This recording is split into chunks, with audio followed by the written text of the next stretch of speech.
அரங்கத்தில் இருக்கும் அனைவருக்கும் இறைவன் புறத்திலிருந்து சாந்தியும் சமாதானம் உண்டாகட்டும். நந்தா பெரியசாமி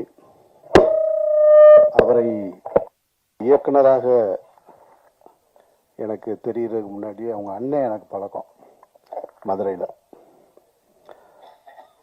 அவருடைய தம்பி தான் நந்தா பெரியசாமின்னு எனக்கு தெரியாது.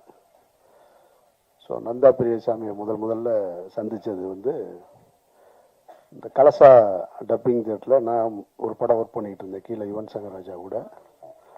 நந்தா பெரியசாமி மேலே கல்லூரியின் கதை மிக்சிங்கில் இருந்தார். மிக்சிங்கில் இருந்தவர் கீழே வந்து யுவன் கிட்ட பேசிட்டு போகும்போது, சார் நீங்கள் மேலே வந்து பாருங்கள் அப்படின்னாரு. மேலே போய் பார்த்தேன். அந்த இன்ட்ரோல் பிளாக் சீக்வன்ஸு காமிச்சார். அது ஒரு எஃபெக்ட் தான், ரொம்ப பிரமாதமாக இருந்துச்சு. எஃபெக்ட்ஸ்லாம் போட்டு நல்லா இருக்குது. ஷார்ட்ஸ் எல்லாம் ரொம்ப நல்லா இருந்தது. அந்த காலேஜ் டவர், அந்த டாப் ஆங்கிள், அதெல்லாம் ரொம்ப இன்ட்ரெஸ்டிங்காக இருந்தது. டேக்கிங்ஸே ரொம்ப இன்ட்ரெஸ்டாக இருந்துச்சு. அப்புறம் படம் முடியுமா, அந்த படம் ரிலீஸ்க்கு முன்னாலே வந்து அந்த படத்தை பற்றின டாக் கொஞ்சம் அதிகம் இருந்தது. ஒரு புது டைரக்டர் நல்லா வந்திருக்காரு, நல்ல படமாக இருக்குது அப்படின்னு சொல்லி. அப்போ நான் வந்து நந்தாவை கூப்பிட்டு என்னுடைய கம்பெனிக்கு ஒரு படம் பண்ணி கொடுங்கன்னு ஒரு 1 லட்ச ரூபா அட்வான்ஸ் கொடுத்தேன். அந்த கதையை பின்னாடி சொல்கிறேன். 2 லட்சமா ஞாபகம் இல்லை, நேர்மையாக சொல்கிறாரு. ஆனால் படம் தான் பண்ணி கொடுக்கல. 2 லட்ச ரூபா அட்வான்ஸ் கொடுத்தேன். இப்போ படம் ரிலீஸ் டைமில் இதே லேபு தான், பிரசாத் லேபு தான். தெலுங்கு நல்லா இருக்கு, கொஞ்சம் அவங்களுக்கு பணம் ஷார்ட்டேஜ் தேவைப்படுது. பணம் ஷார்ட்டேஜ் இருந்தது. சௌத்ரி சார் அப்போ என்னோட ரொம்ப நெருக்கமாக இருந்த நேரம். அப்போ அவர் என்கிட்ட சொல்கிறாரு, என்னப்பா இந்த படம் ஏதோ நல்லா இருக்குன்னு சொல்கிறாங்க. என்னப்போ நான் கூட மிக்சிங்கில் கொஞ்சம் பார்த்தேன் சார், நல்லா இருந்துச்சுன்னு. சார் அப்போ நீ போய் தெலுங்கு வாங்கிறியா, அவர் என்ன வேலை சொல்கிறாங்களோ சொல்லிட்டு வாங்கிடுங்க. இப்போ நான் வந்து இங்கே நின்றுட்டுருக்கேன், அவருக்காக வந்து நின்று. என்ன நந்தா இருக்கார், ஆர்யா இருக்கார், இங்கே அவரும் நின்றுட்டுருக்காரு ரிலீஸுக்கு. எல்லாருமே நிற்கிறாங்க. அப்போ நான் கேட்குறேன் நந்தாவை கூப்பிட்டு, பணம் ஏதாவது ஷார்ட்டேஜ்னா, சௌத்ரி சார் பணம் கொடுத்துருக்காரு, அது செக்கு கொடுத்துருக்காரு, ஐயா போய் வர சொல்லியிருக்காரு, எதுனாலும் கொடுத்துக்கலாம் அப்படின்னு, நீங்கள் யோசிக்காதீங்க கொடுத்துருங்க அப்படின்னு. அவர் தம்பி ராமையா அண்ணன் சொன்னது மாதிரி அவர் அப்படி தான் பேசுவார். அப்படியா சார் சொல்லிடுங்க சார், நான் அது என்ன அவங்க ப்ரொடியூசர் பேசிகிட்டு இருக்காங்க சார், நான் பார்த்துக்கலாம் சார். என்ன நடிக்கிறானா இல்லை உண்மையாக? இப்போ வரைக்கும் அப்படி தான். இதே மீட்டரில் அந்த விரல வேறு இப்படி வச்சுக்கிடுவார். அவர் இப்படி தான் பேசுவார். அப்போ எனக்கு என்னென்னா, ஒரு பெரிய ப்ரொடியூசரு தெலுங்குல, அப்போ ஒரு சௌத்ரி சார் சூப்பர் குட்டில் தெலுங்குல ரீமேக் பண்ணிக்கிட்டு இருந்த டைம் நிறைய படங்கள் பண்ணிக்கிட்டு இருந்தாங்க. கொடுக்க வேண்டிய நந்தான்னு. அப்புறம் அவர் தெரில. அப்புறம் நான் கொஞ்ச நேரம் நின்று பார்த்துட்டு, நமக்கு ரொம்ப நேரம் நிற்கிறதுக்கு வேலைக்கு ஆகாது, நான் கிளம்பிட்டேன். அப்புறம் படம் ரிலீஸ் ஆயிடுச்சு. வழக்கம் போல தான் நம்ம ஒரு பெரிய எதிர்பார்ப்போடு இருக்கும் பொழுது அந்த எதிர்பார்ப்பு கம்மியாகும் பொழுது அங்கேருந்து இதுக்கு இடையில ஒரு சத்தியம் தேட்டரில் ஒரு படம் பார்க்க போயிருக்கேன். அப்போ அங்கே பார்த்து என்னை இன்ட்ரோவில் பார்த்துருக்காரு நந்தா. பார்க்குறாரு. பார்த்துட்டு, சார் ரிலீஸ் ஆகலை இன்னும் சார், நான் உங்களை விசாரித்தேன் வெளியில், எல்லோரும் நல்ல விதமாக தான் சார் சொல்கிறாங்க அப்படின்னாரு. என்ன கை நீட்டி அட்வான்ஸ் வாங்கிட்டு நல்ல விதமாக தான் சொல்கிறாங்கன்னா, இப்போ என்ன நினச்சி வாங்கினேன் நீ வாங்கும்போது?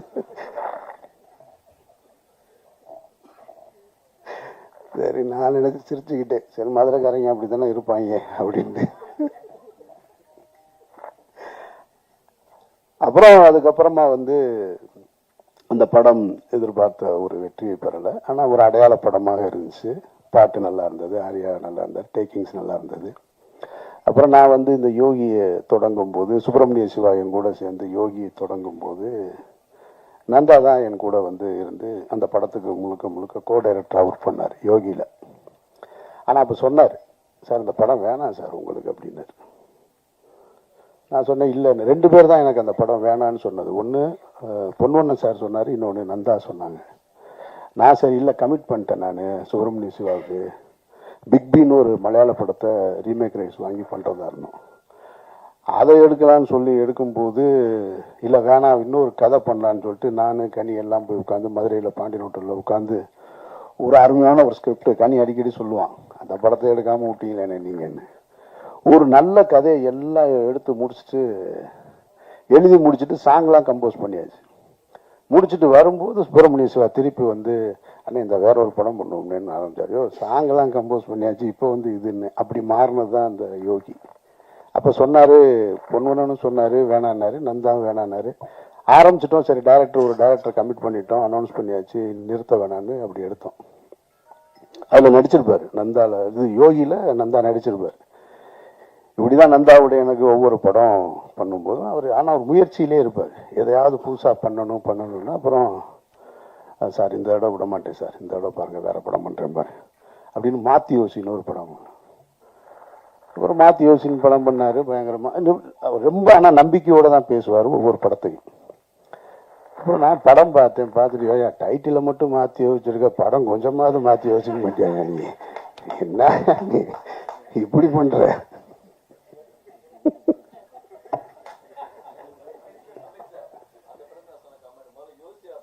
அப்புறம் யோசி அப்புறமா மாற்றலாம். சாரி சார் நெக்ஸ்ட் டைம் பண்ண சார், நெக்ஸ்ட் டைம் அப்புறமா. அப்புறம் ஒரு முறை ஜிஆர்டி ஹோட்டலில் உட்காந்துருக்கேன், அங்கே ஒருத்தரோட உட்காந்துருக்காரு. நான் சாப்பிட உட்காந்துருக்கேன், வேகமாக வந்துட்டார். வந்த உடனே யார் என்ன தானே சார் இப்போ தான் ஒரு ப்ரொடியூசர் செட் பண்ணிக்கிட்டு இருக்கேன் அப்படின்னு. உனக்கு மட்டும் எப்படியாவது இருக்கிறாங்க கரெக்டாக.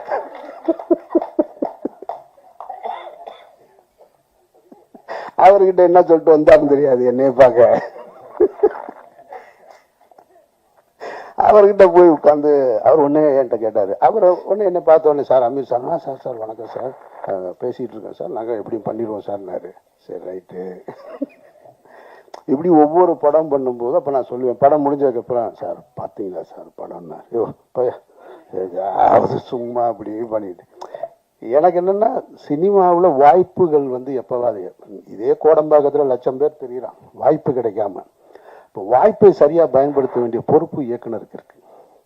ஒரு முதலாளி பணத்தை எங்கேருந்து வேணாலும் எடுத்துகிட்டு வந்துடுறாரு. ஒரு தடவை மிஸ் ஆகலாம், 2 தடவை மிஸ் ஆகும், ஒவ்வொரு தடவை உனக்கு மிஸ் ஆகும் அப்படின்னா இல்லை சார் எங்கேயோ ஒரு ராங் கால்குலேஷன், அது இந்த தடவை சரியாக இந்த தடவை. அப்புறம் இப்போ இந்த ஹிந்திக்கு ஸ்கிரிப்ட் எழுதினார், அடுத்த கட்டத்துக்கு போயிட்டார். ஆனால் என்னென்னா நந்தா கிட்ட அந்த உழைப்பு, அந்த முயற்சி, அந்த தேடுதல் இருந்துக்கிட்டே இருந்தது. அது நான் கனிக்கிட்ட பார்த்துருக்கேன். கனிய தொடக்கத்திலேருந்து எனக்கு தெரியும். அவனுடைய தேடுதல், அவனுடைய பர்த்திவீரன் ஷூட்டிங்லாம் திட்டு வாங்கிட்டு கோச்சிட்டு வந்துட்டான், காய்ச்சல் வந்துருச்சு அவனுக்கு. அப்புறமா திரும்ப வந்து அந்த அந்த ஈகோலாம் பார்க்காம திரும்ப தேடிக்கிட்டே இருக்கும், ஏதாவது ஒரு வேலை செஞ்சுக்கிட்டே இருக்கும். அது நந்தா கிட்ட இருந்தது. அப்புறம் இப்போ இந்த படம் இப்போ சொன்னார் சார், இந்த மாதிரி இப்போ சார் நீங்கள் விரும்புகிற மாதிரி ஒரு படம் எடுத்திருக்கேன் சார், நீங்கள் கண்டிப்பாக இந்த தடவை உங்களுக்கு பிடிக்கும், நான் உங்களுக்கு காட்டுறேன் சார். எத்தனை தடவை தான் என்னை ஏமாற்றுவேன்னு தெரில அப்படின்னு நினச்சி தான் அந்த படம் போய் பார்த்தேன். படம் உண்மையிலே படம் எனக்கு ரொம்ப நெருக்கமாக இருந்தது, பிடிச்சிருந்தது. இந்த படம் பார்த்துட்டு அழுதுன்னு சொன்னதில் பாதி உண்மை, பாதி வந்து கொஞ்சம் தூக்க கலக்கம் வேறு இருந்தது. அதனால் லேசாக கண்ணு கலங்கி இருந்துச்சு. அதில் நந்தாவோட புத்திசாலித்தனம் என்னன்னா, படம் பார்த்து வெளியே வரும்போது ஒருத்தர் வீடியோ எடுத்துக்கிட்டே இருக்கார் ரெடியா. ஆமாம், அப்படியே கண்ணு லேசாக அப்படியே கலங்கி வந்தோடனே சார் அழுதுட்டீங்கல்ல.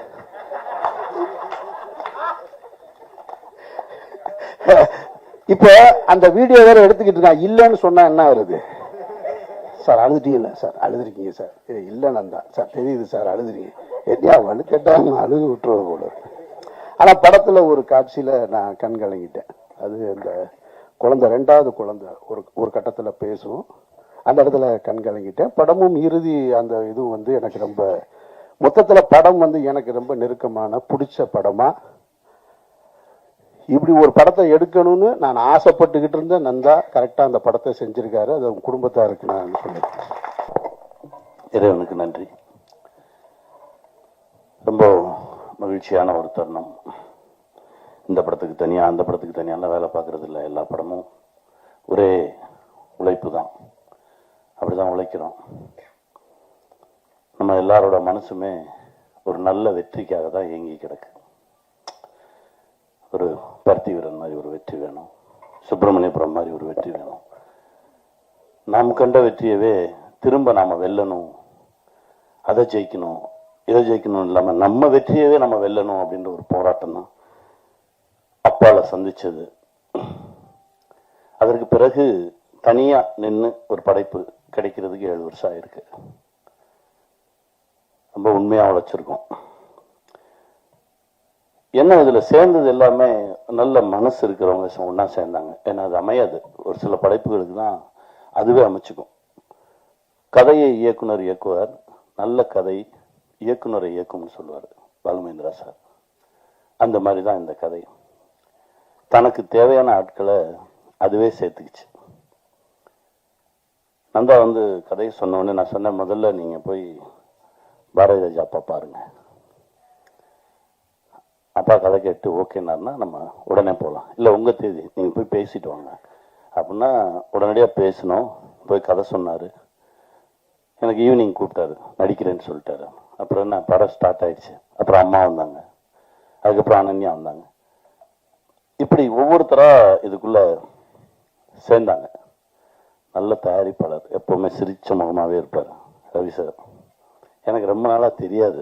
அவர் நிற்பார், சிரிப்பார், நானும் சிரிச்சுட்டு போயிடுவேன். அப்புறமா தான் யார் ஒருத்தர் சிரிச்சுக்கிட்டே இருக்காரு அப்படின்னா, அவர் தானே தயாரிப்பாளர் அப்படின்னு நான் செஞ்சேன். அப்படி ஒரு அற்புதமான மனிதர். எங்கேயுமே தன்னை முன்னிறுத்திக்க மாட்டார். அவருக்கு அந்த கதை பிடிச்சிருக்கு, இந்த கதை அப்படியே படமாகணும், இதுக்கு என்ன அப்படின்றது மட்டும்தான் அவர் மனசுல இருந்தது. நேர்மையும் உண்மையும் எப்பவுமே வெல்லும் அப்படின்லாம் பேசிட்டு இருக்கோம்.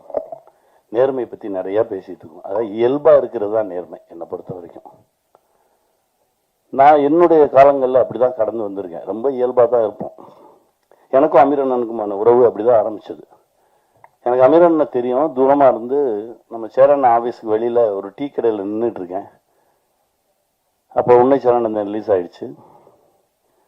அண்ணா வந்து சேரண்ணனை பார்த்துட்டு அவருடைய ராம் படத்துக்கு ஒரு பூஜை இருக்குது, அதுக்கு வாங்கன்னு சொல்லி கூப்பிட்டுட்டு வெளியில் வந்திருக்காரு. எனக்கு தெரியாது. நான் டீ கடையில் ரோட்டில் நின்றுருக்கேன். போன கார் நிறுத்தி இறங்கி வந்தார். அந்த டீ கடை கூட டீ கடை கிடையாது, தள்ளு வண்டியில் கடை வச்சுருப்பாங்க. நேரம் இறங்கி வந்தார். உன் படம் எனக்கு ரொம்ப பிடிச்சிருந்தது தம்பி, உன்னை சார்ந்தது எனக்கு ரொம்ப பிடிச்சிருந்தது. நான் சொந்தமாக ஒரு படம் எடுக்கிறேன், ராம்னு ஒரு படம். அதுக்கு இன்னும் 2 நாளில் பூஜை இருக்குது, நீங்கள் வரணும் அப்படின்னாரு. அப்படி தான் ஆரம்பித்தது. அதுக்கு பிறகு திடீர்னு ஒரு நாள் நான் வந்து உதயம் தேட்டருக்கு வெளியில் ஆப்போசிட்டில் ஒரு பஸ் ஸ்டாப்பில் நின்றுக்கிட்டு இருக்கேன். எங்கே இருக்க அப்படின்னு ஒரு ஃபோனு. நான் அப்படியே ஆப்போசிட்டில் பார்த்துட்டு, அண்ணே உதயம் தேட்டருக்கு வெளியில் ஒரு பஸ் ஸ்டாப் கிட்ட நின்றுட்டு இருக்கேன் அப்படின்னேன். இப்போ தான் நான் கடந்து போனேன், இந்த யூட்டர்ன் அடித்து வரேன், ஏன் ரோட்டில் நின்றுருக்கேன் வா அப்படின்னு சொல்லி திருப்பி கூட்டிகிட்டு போனார். இந்த உண்மை இருக்குல்ல, இதுதான் நம்மளை இறுக்கி பிடிச்சிக்கும். சுப்பிரமணியபுரம் பண்ணும்போது அப்படிதான் எல்லாத்தையும் விட்டாச்சு. 3 மெகாவையும் கொடுத்தாச்சு. இந்த அசோசியேட்டுக்கு எல்லாத்துக்கும் கொடுத்து நான் நிராயுத பணியா போறேன். அங்க என்ன பண்ணி வச்சிருந்திருக்கான், ஒருவேளை இவர் வந்து நம்ம சொல் பேச்சை கேட்காம 2 படம் டைரக்ட் பண்ணியிருக்காரு, 2000 எபிசோடு எடுத்திருக்காரு, வேற ஏதாவது பண்ணாரு, நம்ம சொல்றதை கேட்கல அப்படின்னா நம்ம ஒரு சப்ஸ்டியூட் வச்சுக்குவோன்னு சொல்லி சசி வச்சிருந்திருக்கான். எனக்கு தெரியாது. யாரும் பக்கத்து ரூம்ல இருந்திருக்கான் அந்த சப்ஸ்டியூட். நான் போய் நான் பாட்டுக்கு எனக்கு நான் பாட்டுக்கு போனேன், நான் பாட்டுக்கு நின்னேன். ஏன்னாப்பா நான் கூப்பிடவே மாட்டேறீங்க அப்படின்னா, இல்லை ஒரு 2 நாள் நீங்கள் சாப்பிட்டு தூங்க, அப்புறமா எடுப்போம், ஏன்னா ரொம்ப ஸ்ட்ரெஸ் ஆகிருக்கு முகம் அப்படின்னு சொல்லி ஒரு 2 நாள் ரெஸ்ட் கொடுத்தாங்க. 3ஆவது நாள் போய் ஷூட் பண்ணுறோம். ஒரே ஒரு ஷார்ட்னு அடிச்சு நீங்கள் கிளம்புங்க அப்படின்னாங்க. நான் போய் என்ன பண்ண போகிறேன், நீ தான் எடுத்துகிட்டு இருக்கல, நான் நிற்கிறேன் அப்படின்னு சொல்லி வேட்டியை மடிச்சு கட்டிட்டு க்ரௌடை கிளியர் பண்ணிட்டு இருந்தேன். க்ரௌடை கிளியர் பண்ணிட்டு இருக்கும்போது சசி கூப்பிட்டான், அண்ணே இங்கே வா, அதை பார்க்குறதுக்கெல்லாம் ஆள் இருக்கு, நான் நடிக்கிறேன், நீ எடு அப்படின்னா. அங்கேதான் ஆரம்பிச்சது. ஒரு உண்மையும் நேர்மையும் தான் நம்மளை இழுத்துக்கிட்டே போகும். அது முடிச்சோடனே சசி சொன்னா, நீ சொல்லு அவங்களா பேசிக்கலாம். என்னடா அப்படின்னா, ஒரு சப்ஸ்டியூட் வச்சிருந்தோம் பக்கத்துல, அது அவனுடைய நேர்மை. ஒரு சப்ஸ்டியூட் வச்சிருந்தோம், உன் கையில நான் மைக்க கொடுத்தவன அவனை ராத்திரி அனுப்பிச்சிட்டேன் அங்கிருந்து அப்படின்னு சொன்னான். முதல்ல நடிக்க போகும்போது எங்க டைரக்டர் ஒரு சீரியல் ஷூட்டிங், உள்ளியா ஒருத்தன், நான் போய் நிக்கிறேன், என்னமோ தெரியல, என்ன பிடிக்கல உங்களுக்கு. அப்போ ஒரு காட்சி, அப்ப கூட நடிக்கிற அந்த நடிகர்கிட்ட அவர் சொல்லியிருக்காரு, ஓங்கி ஒரு எத்துங்க, நீங்க எத்துல அவன் போய் வெளியே விழணும், அவனுக்கு நடிக்கணுன்ற ஆசையே வரக்கூடாது அப்படின்னு சொல்லியிருக்காரு. இது எனக்கு தெரியாது. நான் அந்த சீன்ல போய் நிக்கிறேன், அதாவது கூட்டத்தில் இருப்பாங்க, அதுல இருந்து ஒரு சின்ன ஒரு காட்சி போய் நிக்கிறேன். என்ன அந்த நடிகர் ஓங்கி எத்துனாரு, நான் அவன் எத்தனை தாண்டி எங்கிட்ட போய் விழுந்துட்டேன். அவங்களா சிரிச்சாங்க, எனக்கு நம்பிக்கை மட்டும்தான் இருந்தது.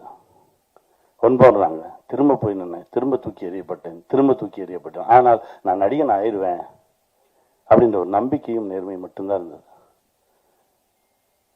அதே இயக்குனர் அவர்கிட்டே வேலைக்கு சேர்ந்தேன்.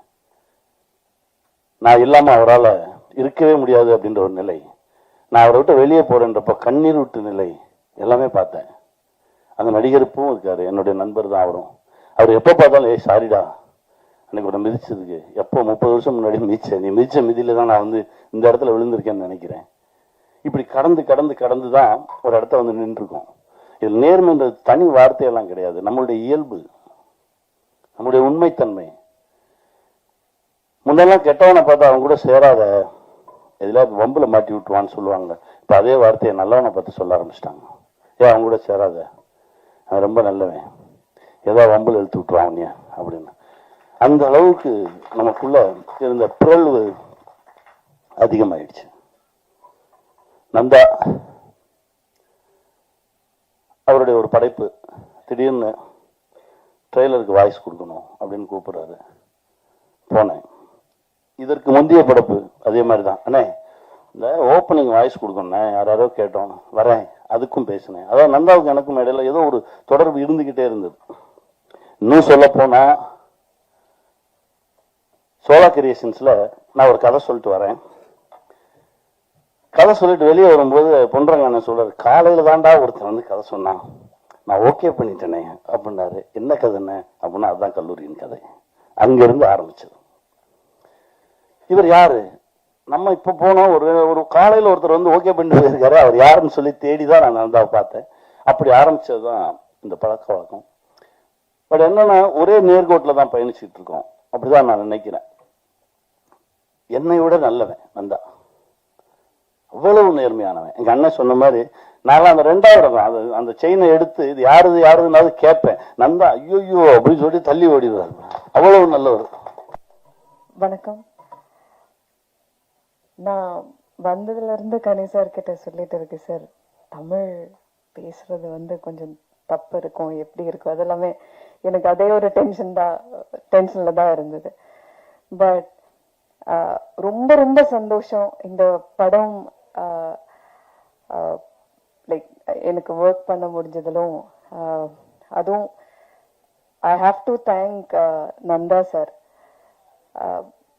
என்னை கூப்பிட்டு இந்த கதை சொல்ற டைம்லும் ரொம்ப நம்பிக்கையோட தான் எனக்கு இந்த கதையெல்லாம், இந்த கதாபாத்திரத்தை எனக்கு நரேட் பண்ணார்.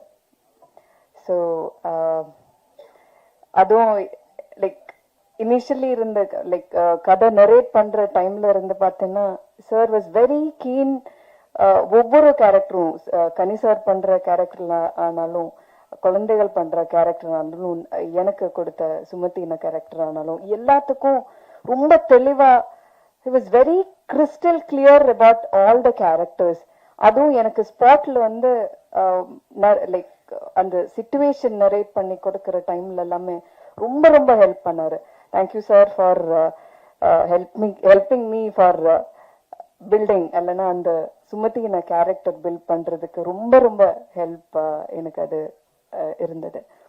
அண்ட் கனி சார் அவர் தான் என்ன தமிழ் சினிமாக்கு இன்ட்ரடியூஸ் பண்ணாரு. ஸோ 2 இதுல எனக்கு ஐ வாஸ் டென்ஷன்ல இருந்தது. லைக் எப்படி கனி சார் கூட ஒர்க் பண்ற டைம்ல தப்பு வருமோ, எக்ஸ்பிரஷன் எப்படி, அதெல்லாமே பயங்கரமா டென்ஷன்ல இருந்தாரு. ஆனா எப்படி நாடோடிகள்ல ஒர்க் பண்ணாரோ இல்லைன்னா எனக்கு சொல்லி கொடுத்தாரோ அதே மாதிரி தான் எனக்கு இதுலும் சின்ன சின்ன விஷயங்கள், நீ அப்படி பாரு, இந்த மாதிரி டயலாக், சின்ன சின்ன விஷயங்கள் சொல்லி கொடுத்துட்டு இருந்தது. ஸோ நான் கடவுளுக்கு நன்றி சொல்றேன் for giving me a godfather, அல்லனா ஒரு பெரிய டைரக்டர், ஒரு ஆக்டர் எனக்கு is like your godfather for me in Tamil cinema. அதை நான் சொல்லிதான் ஆகணும். ஏதாவது இருந்தான்னா கூப்பிட்டு கேட்பாரு, நான் சார் இந்த மாதிரி வந்திருக்கு, அது வேணுமா வேண்டாமா எல்லாம். So anyway I am very thankful to God and இங்க வந்திருக்கிற எல்லா ப்ரெஸ்ஸுக்கும் நான் ஐ ஹாவ் டு சே, இந்த படம் பியூட்டிஃபுல்லான படம். நான் படம் பார்த்தது இல்லை இது வரைக்கும். ஆனா நிறைய பேர் படம் பார்த்து நந்தா சார் அப்பப்ப கூப்பிட்டு மேடம் இந்த மாதிரி படம் பார்த்துருக்காங்க எல்லாரும் அப்படி ரொம்ப பாராட்டுறாங்க. லைக் அதெல்லாம் கேட்குற டைம்ல நானே லைக் நிஜமா அப்படி இருக்கா, அப்படி சொல்லியிருக்கா சார் நான் பண்ண கேரக்டரை பத்தி, அதெல்லாம் அப்படி எல்லாம் தான் மனசுல இருந்தது. பட் இங்க வந்து இந்த ட்ரெய்லர் பார்த்த டைம்லும் நிறைய டைரக்டர்ஸ் லைக் ஆக்டர்ஸ் எல்லாருமே அவரோட ரிவ்யூஸ் சொல்ற டைம்ல I was like yeah something magic has happened in this film. அப்படி ஒரு நம்பிக்கை எனக்கு வந்திருக்கு. So thank you so much for எல்லாரும் இங்கே வந்ததிலும் ரொம்ப நன்றி. And please to promote Thirumanickam. And இது ரொம்ப நல்ல ஒரு ஃபிலிமாக இருக்கும். நேர்மையான, எல்லாரும் சொல்கிற மாதிரி நேர்மையான ஒரு நல்ல குட்டி கதையை மக்களுக்காக நந்தா சார் என்ன சொல்றது பில்ட் பண்ணி வச்சிருக்காரு. தேங்க்யூ. அனைவருக்கும் வணக்கம். இந்த படத்தை பார்த்து பாராட்டின அத்தனை நல்ல உள்ளங்களுக்கும் என் அன்பார்ந்த வணக்கத்தையும் நன்றியும் தெரிவித்துக் கொள்கிறேன்.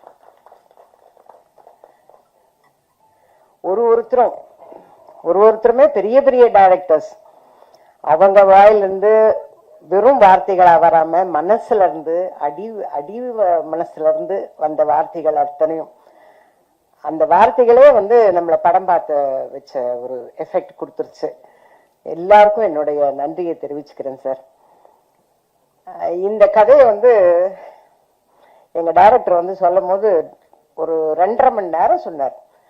சொல்லி நான் ஜென்ரலா என்னோட கேரக்டர்லாம் எப்படி சொல்லுவாங்க, போன்லயே சொல்லிடுவாங்க, அவ்வளவுதான். யாருக்கு அம்மா, யாருக்கு பாட்டி, நல்ல பாட்டியா கெட்ட பாட்டியா, இவ்வளவுதான். ரிச்சா புவரா, மீதி மிடில் கிளாஸா, இவ்வளவுதான் எனக்கு கதையே சொல்றது. இதுவே கதை சொல்றதே பெரிய விஷயமாச்சே. அதனால இவ்வளவுதான் கேட்போம். ஆனா இவர் மட்டும் இல்ல, நான் வந்து வீட்டுக்கு வந்து உங்களுக்கு கதை சொல்லணும்னாரு. அவ்வளவு பெரிய கதை கேட்கணுமா நம்ம? சரின்னு வர சொன்ன. வரும்போதே பிரசாத்தோட வந்தாரு. பாமன் சாமிகள் கோயிலுக்கு போயிட்டு பிரசாத்தோட வந்து ஆரம்பிச்சு சொன்னாருங்க, நான் அழுவுறேன் தேம்பி. ஏன் சார் இவ்வளவு நேர்மையா இருக்கணும்? அந்த ஆளை ஏன் சார் இப்படி கஷ்டப்படுத்துறீங்க? அது எதுக்கு சார்? யாருக்கோ பரிசு விழுந்தது, அதோட விட்டுட்டு டிக்கெட்டை வித்தாரா இல்லையா, அது கூட காசே ஒழுங்கா கொடுக்காம போயிட்டாரு, அதோட விட்டுருங்க சார். பாவமா இருக்கு சார், கஷ்டமா இருக்கு சார். அழுவுறேன், நான் கதை கேட்டு அழுவுறேன். சரி, எனக்கு ரொம்ப மனசு ரொம்ப கஷ்டமா இருக்கு. என் கேரக்டரும் சின்னது, ஆனால் அதுல வந்து டைரக்டரோட நான் பேர் பண்றேங்கிறது ரொம்ப, அதாவது சிவாஜி சாரோட நீங்க நடிக்க போறீங்க டைரக்டர் சொன்னார் பாருங்க முதல் மரியாதை, அந்த அளவுக்கு எனக்கு ஒரு சந்தோஷம். ஆஹா, எங்க டைரக்டருக்கு நான் தான் பேரா நடிக்க போறேன் அப்படிங்கிற ரொம்ப சந்தோஷத்துல இருந்தேன். அந்த கதையை கேட்டு அழுது கொஞ்ச நேரம் அப்படியே உட்கார்ந்துட்டேன். சார் எனக்கு ரொம்ப மனசு கஷ்டமா இருக்கு, படம் பார்த்துட்டு ஜாலியா வெளியில போறதை விட்டுட்டு ஏன் சார் இப்படி கஷ்டப்படுத்தி அனுப்புறீங்க? எதுக்கு சார் இவ்வளவு நேர்மை? என்னத்துக்கு சார்? அப்ப நேர்மையா இருந்தா இவ்வளவு எல்லாம் கஷ்டப்படணும்னு இருந்தா எவன் சார் நேர்மையா இருப்பான்? இப்படி எல்லாம் அவரை கிராஸ் கொஸ்டின் தான் பண்ணேன். நான் நேர்மையெல்லாம் இருக்கக்கூடாது சார், நேர்மையா இருந்தா எவ்வளவு கஷ்டப்படுறேன், இன்னும் சேத்துல எல்லாம் விழுந்ததெல்லாம் போய் எடுத்து. நான் இன்னும் ஒரு ஃப்ரேம் கூட பார்க்கலைங்க. நான் டப்பிங் பார்த்ததோட சரி, டப்பிங்கே நான் பேசல. டப்பிங்ல எங்க டைரக்டர் வந்து அந்த 500 ரூபாயை தொலைச்சிட்டு தேடுவாரு பாருங்க. இப்ப நினைச்சாலும் எனக்கு அவ்வளவு கஷ்டமா இருக்கு.